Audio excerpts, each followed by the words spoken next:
Good morning everyone. आजिर बड़ खबर गुड़ी को जानिबा पूर्व चैनल रे नुआ थिले सब्सक्राइब कर दियंतु। प्रथम बड़ खबरटी रही पृथ्वी उपरे बड़ विपद एक ग्रह संबंध में नासा एक सतर्क सूचना जारी करिछि। नासा कहिछि जे प्राय 720 फुटर एक विशाल ग्रह जहाँ 4टी ग्लोबमास्टर विमान ठारू बड़ पृथ्वी आड़कू द्रुत गति गति करुछि।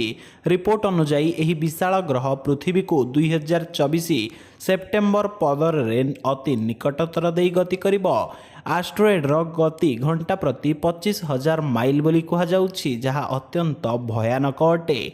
नासा अनुसार यही आस्ट्रोएड 6,20,000 माइल दूरतार गति करिब, जहाँ पृथ्वी एवं चंद्र मध्य 2.6 गुण अटे। यही दूरता लंबा मन हुए, किंतु वैज्ञानिक माने एहाकु नै बहुत चिंतित अछंती।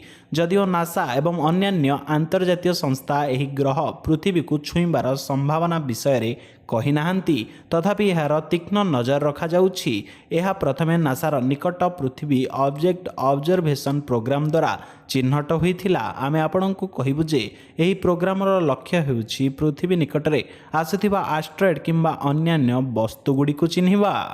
परवर्ती बड़ खबरटी रही सेप्टेम्बर सुधा हिताधिकारी को नुआ राशन कार्ड दिज्व। राज्यर हिताधिकारी मानू सेप्टेम्बर सुधा नुआ राशन कार्ड दिज्व। एने आज विधानसभा सूचना देते राज्य खाद्य जोगाण और खाउटी कल्याण मंत्री कृष्णचंद्र पात्र।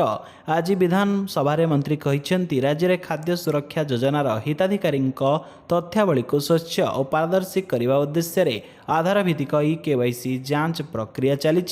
सूचनायोग्य एसहित नूतन कार्ड पर आवेदन जारी रही। यह प्रक्रिया शेष होगा पर सेप्टेम्बर सुधा हिताधिकारी को नुआ राशन कार्ड दिज्व। अयोग्यों को बाद देवाई 10टी मानदंड निर्धारण करिसेंती सरकार। जिला स्तर में विभागीय कर्मचारी मानक द्वारा यार उपयुक्त तदंत करा जाई योग्य विवेचित आवेदनकारी को सामिल करा जाइछि। परवर्ती खबर रही जो रूट बनाम सचिन तेंदुलकर। श्रीलंका विपक्ष द्वितीय टेस्ट रे जो रूट चमत्कार प्रदर्शन करिसेंती। जो रूट टेस्ट रो उभय इनिंग्स रे शतक हासिल करिसेंती। प्रथम इनिंग्स रे जो रूट 206 बॉल रे 143 रन स्कोर करथिले। द्वितीय इनिंग्स रे से 121 बॉल रे 103 रन संग्रह करथिले। एसहित उत्कृष्ट बैटिंग एवं बोलिंग हेतु इंग्लैंड श्रीलंका को 190 रन व्यवधान रे परास्त करिथिला। तेबे जो रूट तांको टेस्ट कैरियर रे 34तम शतक पूरण करिसेंती। तेबे पूर्वतन महान भारतीय batsman Sachin Tendulkar test match रे सर्वाधिक रन रेकर्ड रही, किंतु एही इंग्राजी बैट्समैन मास्टर ब्लास्टर रेकर्ड भांगिबारे सक्षम हेबे कि? जो रूट निजे एही प्रश्नर उत्तर दैछंती। जो रूट कहिसेंती जे एही मुहूर्त में मु सचिन तेंदुलकर टेस्ट मैच रे सर्वाधिक रन रेकर्ड देखु नाही। मु केवल मो दल रे खेलिबाकू एवं सहयोग करिबाकू चाहूछि। जो रूट आहुरी कहिसेंती जे एक शतक स्कोर करिबा एक सुखद अनुभव, किंतु जदि तुमर दल टेस्ट जीते तेबे एहाठारु बड़ खुशी आउ किछि नाही। एथिसहित जदि आमे परिसंख्यान को देखिबा यह स्पष्ट जे जो रूट टेस्ट मैच रे सचिन तेंदुलकर सर्वाधिक रन रेकर्ड भांगिबाकू निकटतर होइछंती।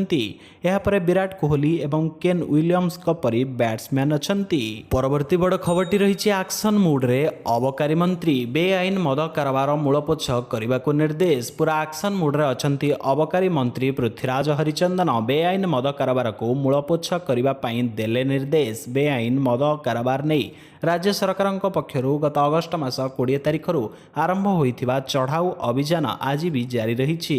दीर्घ 15 दिन धरी चलिथिबा एही चढ़ाऊ समग्र राज्य रे दीर्घतम तथा सर्वबृहत चढ़ाऊ अभियान बोली विवेचना करा जाउछि। राज्य सरकार कड़ा आभिमुख्य स्वरूप पूर्वर रही आसीथिबा एही बेआईन मदभाटी और विक्रय केन्द्र गुड़ी को अबकारी विभागर विभिन्न टीम पक्षर खोजी बाहर करने सहित संपूर्ण रूपे भंगा जाउछि। एही क्रम समग्र राज्यर 1443 बेआईन मद भाटी को भांगी नष्ट करा सह पाखापाखि 10टी ऊर्ध्व भाटी को बुलडोजर जोगे संपूर्ण रूपे धूलिसात करा जाइछि।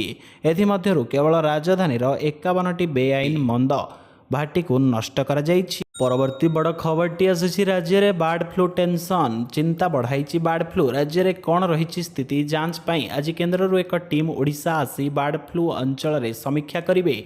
यही विशेषज्ञ दल पुरी जिलार सत्यवादी पिपिली निमापड़ा और डेलांग ब्लॉक रे स्थिति जांच करेंगे। ଯେଉଁ ସ୍ଥାନରେ ବାର୍ଡ ଫ୍ଲୁ ବ୍ୟାପିଛି ସେହି ସ୍ଥାନକୁ ଯାଇ ଆଲୋଚନା କରିବା ସହ କେନ୍ଦ୍ରକୁ ରିପୋର୍ଟ ଦେବେ। ପରବର୍ତ୍ତୀ ବଡ଼ ଖବରଟି ଆସୁଛି ଆଧାର କାର୍ଡ ସଂଶୋଧନ ପାଇଁ ଦଳାଚକଟା। ସ୍ୱରରେ ଆଧାର କାର୍ଡ ସଂଶୋଧନ ପାଇଁ ଦଳାଚକଟା। ସୁଭଦ୍ରା ଯୋଜନାରେ ଆବେଦନ କରିବାକୁ ଆଧାର କାର୍ଡ ସଂଶୋଧନ ପାଇଁ ଏପରି ପରିସ୍ଥିତି ଦେଖିବାକୁ ମିଳିଛି। ରାତି ପାହିବା ଆଗରୁ ଜନସେବା କେନ୍ଦ୍ର ଓ ଡାକଘର ଆଗରେ ଲାଗିଛି ଲମ୍ବା ଲାଇନ। ଏମିତିକି ଠେଲାପେଲା ସହ ଦଳାଚକଟା ସ୍ଥିତି ବି ଉପୁଜୁଛି, ଯାହାକୁ ନେଇ ତୀବ୍ର ଅସନ୍ତୋଷ ପ୍ରକାଶ ପାଇଛି। ସୁଭଦ୍ରା ଯୋଜନାରେ ଆବେଦନ କରିବାକୁ ଆଧାର କାର୍ଡରେ ସଂଶୋଧନ ଆବଶ୍ୟକ ପଡ଼ୁଛି। କିଏ ଫୋନ୍ ନମ୍ବର ଲିଙ୍କ କରିବାକୁ ତ ଆଉ କିଏ ନାଁ ସଂଶୋଧନ କରିବାକୁ ଲମ୍ବା ଲାଇନରେ ଠିଆ ହେଉଛି।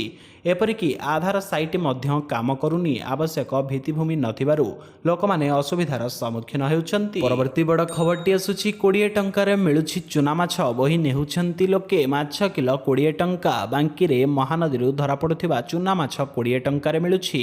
ଲୋକେ ବି ବୋହି ନେଉଛନ୍ତି। ଗତ କିଛି ଦିନ ହେଲା ମହାନଦୀରେ ବଢ଼ି ପାଣି ଆସିଛି ଓ ଏହାର ଶାଖା ନଦୀରେ ପ୍ରବେଶ କରିଥିଲା। ଏବେ ପାଣି ହ୍ରାସ ପାଇବା ଫଳରେ ପ୍ରବଳ ଚୁନା ମାଛ ପଡ଼ୁଛନ୍ତି। ଏମିତିକି ଦିନକୁ 20ରୁ 30 ଝୁଡ଼ି ଭଳି ଚୁନା ମାଛ ପଡ଼ୁଥିବାରୁ ମତ୍ସ୍ୟଜୀବୀ ତାକୁ 20ରୁ 30 ଟଙ୍କାରେ କିଲୋ ପିଛା ବିକ୍ରି କରିଦେଉଛନ୍ତି।